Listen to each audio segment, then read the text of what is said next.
Hello there. I'm here to talk to you today about the magic, the mystery, the magnificence that is the Fibonacci sequence.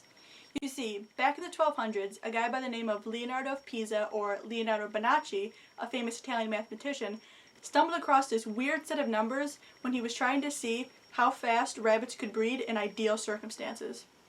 He assumed that one pair of rabbits will breed one other pair of rabbits. Then these two pairs of rabbits will breed 3 pairs of rabbits. Then these 3 pairs of rabbits will breed 5 pairs of rabbits, and so on and so on. What this created was a set of numbers where one integer and its preceding integer, when added together, equal the next integer.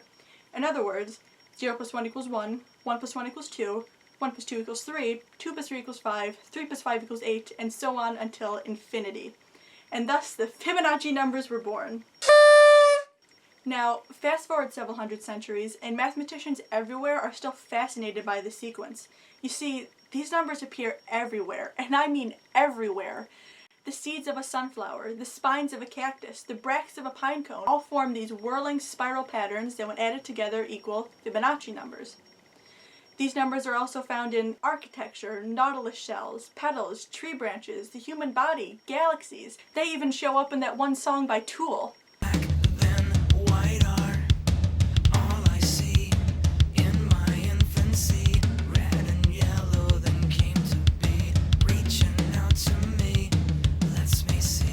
But the weirdest part is that these numbers are closely related to the golden ratio or the golden angle, and plants have this uncanny ability to grow in the golden angle. In other words, in more than 90% of the spiral formations made by plants, the angle between successive elements of the spiral is approximately 137.5 degrees, which is closely related to the golden ratio first studied by the ancient Greeks.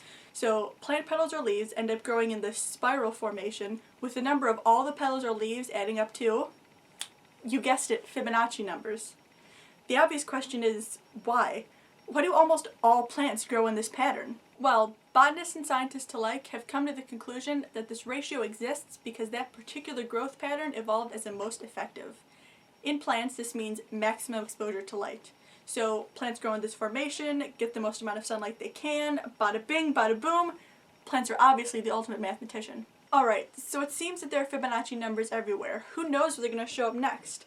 I mean, the world is full of numbers and patterns just waiting to be found. And it's up to us to test, to examine, to experiment, to learn all that we can. We might even change life as we know it. So keep experimenting, keep growing, keep doing what you love. 'Cause hey, you never know. The secret to life might be right under our noses.